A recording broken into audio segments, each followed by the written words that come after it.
लोग मुझे सनकी, झक्खी और दीवाना कहते हैं। सचमुच ही मैं इस कीर्ति के योग्य हूँ, क्योंकि जहाँ कहीं जाता हूँ अपने आसपास सनकियों, झक्खियों और पागलों को इकट्ठा कर लेता हूँ। मैं महात्मा कहलाता हूँ। इस कारण कोई यह मान कर न चले कि मेरी सब बातें सच ही होती है।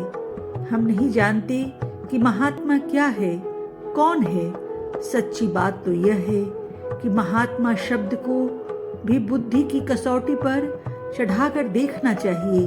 अगर पूरा न उतरे तो उसका त्याग कर देना चाहिए। मैं तो अंग्रेजी, पारसी या मुसलमान किसी का सपने में भी बुरा नहीं चाहता। मैं तो सबका भला ही चाहने वाला हूँ। इसलिए अंग्रेज सरकार हमारा क्या कर सकती है? कुछ करने की हिम्मत ही नहीं होती।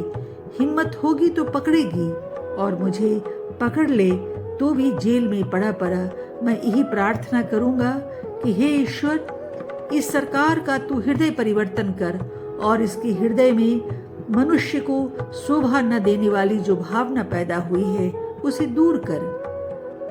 यद्यपि मेरा ध्येय बाहर से राजनीतिक लगता है, पर मैं आपको यह विश्वास दिलाना चाहता हूँ कि इसकी जड़ें आध्यात्मिक हैं। मैं अपनी राजनीति को नैतिकता, आध्यात्मिकता और धर्म से विच्छिन्न न होने का दावा करता हूँ। मेरा यह दावा रहा है कि यह दावा व्यापक अनुभव पर आधारित है कि जो आदमी ईश्वर की इच्छा को जानने और उसका अनुसरण करने की कोशिश कर रहा है, वह जीवन के किसी भी क्षेत्र को अछूता नहीं छोड़ सकता।